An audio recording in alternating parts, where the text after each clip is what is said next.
कभी भी आप नवरात्रा का उपवास करते हैं तो 9 दिनों में आप देखना बड़ा चेहरे पर निखार आता है। नवरात्रा में जब आप ज्योत जला देते हैं, नवरात्रा में जब आप कन्याओं को जमाते हैं और दुर्गा पाठ करते हैं, घी की ज्योत आप जला के रख देते हैं। नवरात्रा में 3 ज्योत जलाया करो, एक सरसों के तेल की, एक तिल के तेल की और एक शुद्ध देसी घी की। और जिनके घरों में नवरात्रा का व्रत होता है उसके 3 प्रभाव हैं बहुत ज़्यादा, वो आप लिख भी सकते हैं। नवरात्रा का व्रत उपवास करने से बेटियों को अच्छा घर वर मिलता है। माता जानकी की माता सुनैना ये व्रत करती थी। सुनैना नवरात्रा का व्रत करती थी। महाराज जनक ने तो अपने बगीचे में दुर्गा का मंदिर बनवा रखा है। लोग कहते हैं कि सब कलयुग में, सब पहले नहीं था, त्रेता में मंदिर था। वर्णन आता है ना, सीता माई ने स्तुति करी है उस मंदिर में, जय जय गिरवर राज किशोरी, जय महेश मुख चंद चकोरी। ये महाराज जनक के बगीचे में ही तो मंदिर बना हुआ है। जानकी की माँ जिसका नाम है सुनैना, बड़ी परम भक्तानी है और उसी का यह परिणाम था कि उसकी बेटी को वर के रूप में प्रभु श्री राम मिले हैं। माता पिता माँ भगवती जगदम्बा की स्तुति, नवरात्रा का व्रत जिनके घर में होता रहेगा। बेटियां नवरात्रा का व्रत जरूर किया करें। अष्टमी का व्रत कन्याएं करती हैं, उन्हें अच्छा घर वर मिलता है। यह महीने की दोनों अष्टमियों का व्रत किया जाता है। बेटियां अर्गला स्तोत्र का पाठ करें, माता जी के 32 नामों का उच्चारण करें। आप देखना कितना अच्छा घर और वर मिलता है। नारी के लिए जीवन जीना बड़ा कठिन होता है पुरुषों की अपेक्षा। पुरुष तो इधर उधर घूम घाम करके जीवन अपना निकाल देते हैं, लेकिन नारी स्वतंत्र नहीं है। हाँ, नारी पुरुष का संग पा करके ही अपने आप के, अपने कदमों को आगे के लिए वो बढ़ाती है। इसलिए देखिए माता जानकी ने कितनी सुंदर सुंदर बातें कही हैं। कभी कभी बहनें लड़ाई लड़ती हुई अपने पति को कहती हैं, चले जाओ, मुझे तुम्हारी कोई ज़रूरत नहीं है। नारी को हमेशा पुरुष की ज़रूरत है। जैसे देह में प्राण नहीं रहते तो देह का कोई अस्तित्व प्रभाव नहीं है, जीवन में पति के बिना पत्नी का भी कोई प्रभाव नहीं है। एक बात और मैं निवेदन करूंगा, जिस घर में पति पत्नी को स्नेह प्रेम करता है उसे घर के पूरे लोग उस नारी को आदर देते हैं। और घर का पुरुष ही वो पति अपनी नारी को पागल समझ लेता है, मूर्ख समझ लेता है, उसका सम्मान नहीं करता तो घर के लोग समझते हैं ये तो सब ऐसे ही है, पप्पू इससे बात ही नहीं करता है, तो घर के लोग उसको सम्मान नहीं देते, उसको मान नहीं देते। तो माता जानकी ने कितनी अच्छी बात कही है। 2 चौपाई बुलवा दूं आपके बीच, अच्छी लगेगी। एक ही बोले लेते हैं, जिया बिनु देह नदी बिनु बारी, जिया बिनु देह नदी बिनु बारी, वैसे विनाथ पुरुष बिनु नारी। जिया बिनु देह नदी बिनु बारी, जिया बिनु देह नदी बिनु बारी, वैसे ही नाथ पुरुष बिन नारी। जिया बिनु देह नदी बिनु नारी, वैसे ही नाथ पुरुष बिनु नारी। जिस प्रकार से प्राणों के बिना देह बेअकार है, पानी के बिना नदी का भी कोई प्रभाव नहीं है। याद रखिएगा, विवाहित नारी के लिए पुरुष का होना इतना जरूरी है जितना कि देह में प्राणों का होना जरूरी है, नदी में जल का होना जरूरी है। तो पुरुष नारी की जरूरत है, एक दूसरे के पूरक। पुरुषों के लिए भी नारी सर्ववंश वृद्धि के ही लिए नहीं। पूर्व में ऋषियों ने विवाह किया, ऋषिकाएं उनके पास रहती थी। पुरुष को पत्नी की आवश्यकता, वो उसके धर्म कर्म में सहयोगी बने। घर में आपका पति पूजा पाठ करता है तो समझिए आप बहुत कार्तिक नहा के आई हैं, इसलिए वो इतना धार्मिक है, भगवान से जुड़ा हुआ है, वो पूजा करता है, उसका विरोध मत कीजिए। यदि वो हवन यज्ञ करता है, महादेव का अभिषेक करता है, घर में कोई भी पूजा पाठ होता है तो आप उसके सहयोगी बनिए। फूल बेलपत्र हवन सामग्री तैयार, हवन कुंड तैयार, ये आप सहयोग कीजिए। एक घर में लड़ाई हो रही, मैंने पूछा काहे को लड़ रहे हो? कहा इन्होंने कर कर यज्ञ और इन्होंने पूरे घर को काला कर दिया। मैं उस बहन को बोल रहा था, दीदी तू बड़भाग्नि है, भाग्यशाली है, तुम्हें पता है कि भगवान श्री कृष्ण बिना यज्ञ किए तो जल भी नहीं पीते थे। ये कृष्ण का नियम था, पहले यज्ञ और उसके बाद में ही वो जल पीते थे। तुम्हारे घर में तो साक्षात कृष्ण पधारे हैं, अनुभव करके देख। पति और पत्नी दोनों मिलकर इस धर्म की गाड़ी को आगे लेकर के चले, दोनों एक दूसरे का सहयोग करें। पति अभिषेक कर रहा है तो पत्नी ऊपर से जलहरी में पानी डाले। घर में कोई गुरुजन आए, महापुरुष आए, पति चरण धोए, नारी ऊपर से जल डाले। कल ही मैं आपके बीच में बोला हूं, ये अपने बस में नहीं है कि अच्छे घर में जन्म ले लेना, धनवान घर में जन्म ले लेना, ये अपने बस में नहीं है। जन्म ले लेना या मौत को प्राप्त हो लेना ये अपने बस में नहीं है। हाँ, एक बात अपने बस में है, कैसे भी घर में जन्म हुआ हो, एक बात अपने बस में है, वो क्या है? आनंद के साथ जिंदगी जी लेना, ये अपने बस में है। रोज सुबह भगवत भजन आराधना किया करो। पूजा में से जिस समय उठते हो मन इतना हल्का होता है, काम धाम करने में इतना आनंद आता है, मस्ती आती है। सुबह का नित्य का कर्म है, पूजा पाठ करने के बाद अपने ऑफिस जाइए, अपने दफ्तर जाइए, आप घर के कामों में लग जाइए, जीवन जीने का आनंद आता है। करके देखिए, हम लोग 4 घंटा सुबह पूजा में रहते हैं, उसके बाद का जो एक मस्तिष्क का विचारों का जो आनंद है, ऐसा लगता है कि ब्रह्मलोक में रह रहे हैं। लोग कहते हैं कलयुग कलयुग, काय का कलयुग भैया? इस कलयुग में तो आप बहुत आनंद के साथ जी सकते हैं। और ऐसा नहीं है कि जो पूजा पाठ करते हैं वो कोई काम नहीं कर पाते, ऐसा बिल्कुल नहीं। और ज्यादा काम करने में आनंद आता है। भरतलाल जी राम के परम भगत हैं, घंटों घंटों भर तक वो परोसते हैं। भरत, श्री भरत हवन करते हैं, शिव का अभिषेक करते हैं और पूरे राज्य को चलाते हैं। भरत कहीं भी कहीं किसी काम में कोई रुकावट नहीं। विप्र जिवाय देहि दिन दाना, शिव अभिषेक करई विधि नाना। विप्र जिवाय देहि दिन दाना, शिव अभिषेक करई विधि नाना। विप्र जिवाय देहि दिन दाना, शिव अभिषेक करई विधि नाना। विप्र जिवाय देहि दिन दाना, शिव अभिषेक करहि विधि नाना। शिव अभिषेक करहि विधि नाना। विप्र जिवाय देहि दिन दाना, शिव अभिषेक करई विधि नाना। विप्र जिवाय देहि दिन दाना, शिव अभिषेक करहि विधि नाना।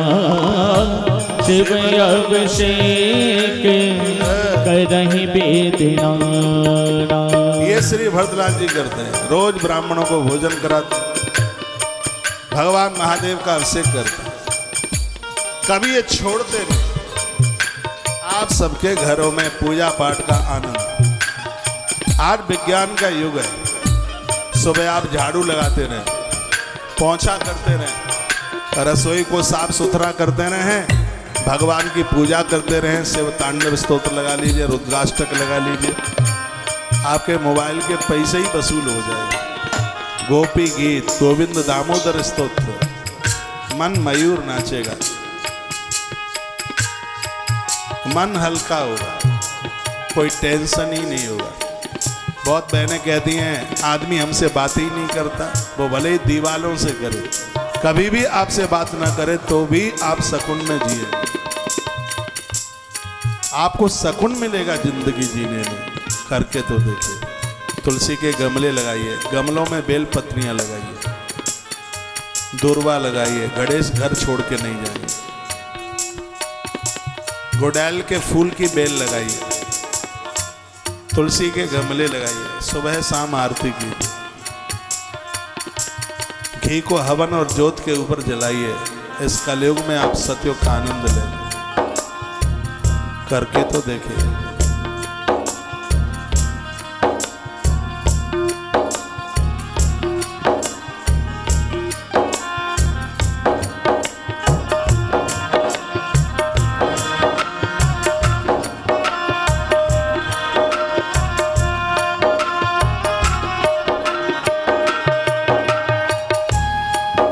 ईश्वर से जुड़े रहो।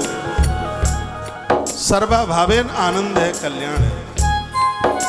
ईश्वर को छोड़ दिया तो संसार में ऐसे डूब जाएंगे जैसे हरि की पौड़ी हरिद्वार में। जब तक सांकल पकड़ के डुबकी लगाई जाती है तो नहाने का भी आनंद आता है, लोग सुरक्षित भी रहते हैं। सांकल छोड़ी नहीं कि वो गंगा जी में डूबे नहीं। इस भवसागर की गंगा में लोग तब तक ही ठीक जीवन जी सकते हैं जब तक भगवान की नाम रूपी सांकल से लटक करके गोता लगा रहे हैं। नाम रूपी सांकल छोड़ दिया तो ये भव सागर डुबा देगा, छोड़ेगा नहीं। इसलिए भगवान का नाम नित्य लीजिए। पति पत्नी दोनों मिलकर भगवान को कुछ समय दें। बच्चों को पास बैठाएं, अलग जगह है। प्रभु का स्मरण, प्रभु का वंदन नियम बना लें। घर से किसी को भूखा नहीं जाने दें, आनंद हो जाएगा। प्रेम गली अतिशा करी, जामे कोई न समा। प्रेम गली अतिशा करी, जामे कोई न समाए। प्रेम का जो गलियारा है वो बहुत सकरा है। इसमें चाहे भोगों को जगह दे दो और चाहे योग को जगह दे दो, यहाँ दोनों नहीं टिक पाएंगे। जहाँ राम तई काम नहीं, जहाँ काम नहीं राम। जहाँ राम तह काम नहीं, जहाँ काम तह राम। जैसे अंधकार और प्रकाश एक जगह नहीं रुक सकते, उसी प्रकार से राम और काम ये दोनों एक जगह नहीं ठहर पाएंगे।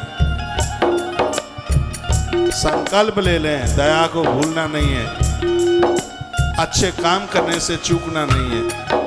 बाबा तुलसी तो यहाँ तक कहते थे कि जब तक देह में प्राण है तब तक दया मन छोड़िएगा। दया धर्म का मूल है, पाप मूल अभिमान। दया धर्म का मूल है, पाप मूल अभिमान।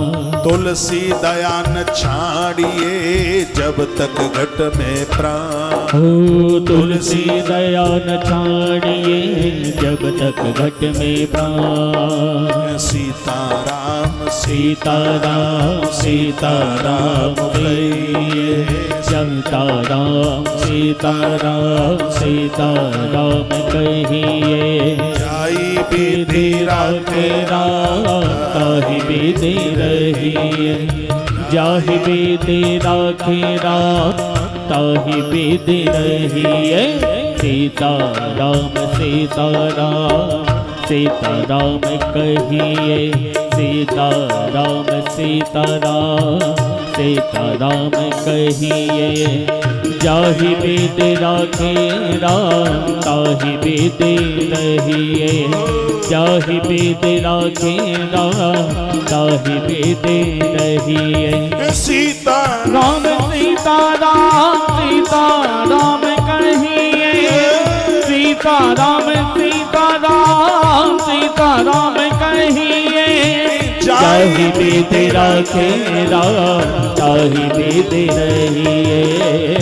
जाहि वेद राखे राम ताहि वेद रहिए। आपके दिन का आरंभ भगवत नाम से हो।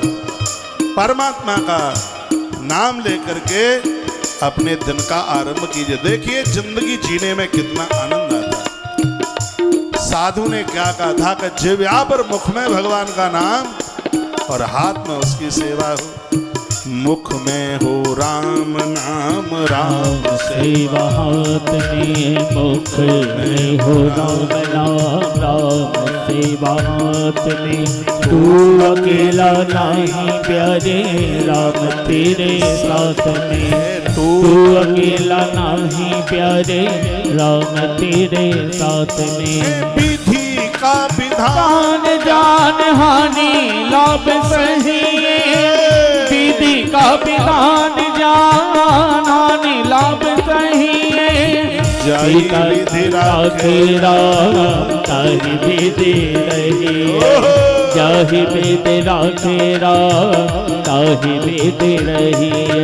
सीता राम कहिए। सीता राम कहिए। एक बात और मैं निवेदन करूंगा, जितना भी आप भजन करते हैं पूजा पाठ करते हैं उसका अहंकार नहीं, उसका अभिमान नहीं। कभी किसी को बोलना ही मत कि मैं इतना कुछ करता हूं। यदि अभिमान आ गया तो किए गए सत्कर्म का फल नष्ट हो जाएगा। किया अभिमान तो फिर मान नहीं पाएगा। किया अभिमान तो फिर मान नहीं पाएगा। होगा प्यारे वही जो श्री राम जी को पाएगा। होगा प्यारे वही जो श्री राम जी को पाएगा। फल की इच्छा मत रखिए। कभी भजन इसलिए मत करना कि भगवान मुझे ये दे दे ये दे दे। आज व्यक्ति इंटरनेशनल भिखारी हो गया। अगरबत्ती धूप बत्ती भी जलाता है, उससे पहले अपनी लिस्ट रख देता है, मुझे ये भी चाहिए मुझे ये भी चाहिए। बिल्कुल भी नहीं। फल आशा त्याग शुभ कर्म करते रहिए। फल आशा त्याग शुभ कर्म करते रहिए। जाहि वेद राखे राम ताहि वेद रहिए। सीता राम कहिए।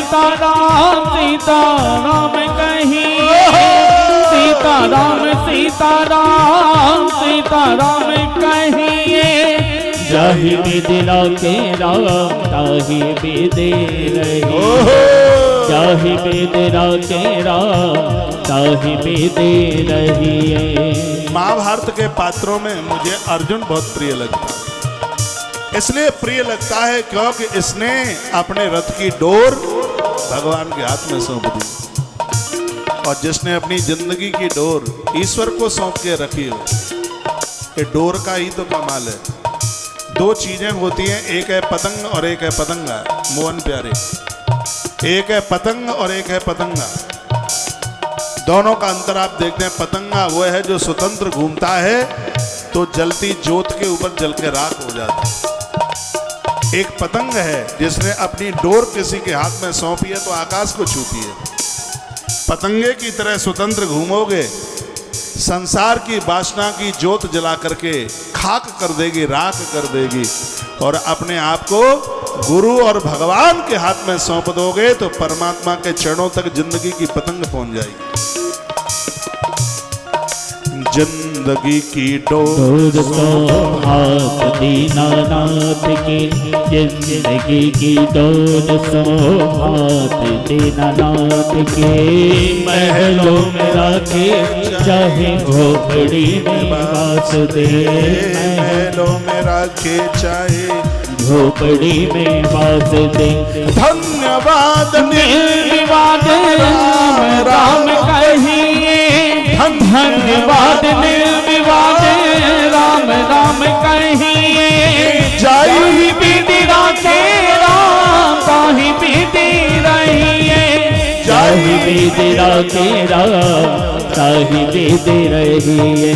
सीताराम सीताराम सीताराम कहिए, सीताराम सीताराम सीताराम कहिए। जाहि बिदिरा के राम ताहि बिदि रहिए, जाहि बिदिरा के राम ताहि बिदि रहिए। नित्य भगवान का नाम लीजिए और वह भगवान का नाम मन को बस में करे। ऐसा बताते हैं जो 10 इंद्रियों को अपने बस में रख करके एक बार राम का नाम ले लेते हैं, उसको 10 करोड़ यज्ञ करने का फल तत्काल प्राप्त हो जाता है। राम राम सब कोई कहे, दशरथ कहे न कोई। राम राम सब कोई कहे, दशरथ कहे न कोई। एक बार दशरथ कहे, कोटि यज्ञ फल हो। एक बार दशरथ कहे, कोटि यज्ञ फल हो। इस दोहे का अर्थ है कि राम राम तो सब कहते हैं, लेकिन दशरथ कहे न कोई, यानी दशरथ न कहे न कोई। थोड़ा धीमे। दशरथ यानी 10 इंद्रियों को बस में करके कोई राम का नाम नहीं लेता। यदि 10 इंद्रियों को बस में रख करके एक बार राम का नाम ले दोगे तो कोटि यज्ञ फल होए, करोड़ों यज्ञों का फल एक बार भगवान का नाम लेने से प्राप्त हो जाए। आग्रह पूर्वक निवेदन है, मैं बेटियों को बहनों को कहूंगा, हफ्ते में 15 दिन में एक बार उपवास किया करें। यदि आप अविवाहित कन्या हैं तो अष्टमी का व्रत शुरू कर दें। बिल्कुल जैसे महादेव कमल, जैसे नारायण महादेव के ऊपर कमल का फूल चढ़ाते हैं, रोज चढ़ाते हैं, आज भी चढ़ाते हैं। कमल का फूल भगवान नारायण महादेव के ऊपर नित्य चढ़ाते हैं। आप भी गुड़ैल का फूल, वो ना मिले तो दूसरा फूल माँ भगवती के चरणों में चढ़ाइए। फूल धरती माता का हृदय। जब हम देवताओं को पुष्प चढ़ाते हैं तो ऐसा लगता है कि हमने अपना हृदय भगवान को चढ़ा दिया। जब नारियल चढ़ाते हैं तो लगता है हमने अपना मस्तिष्क देवताओं को चढ़ा दिया।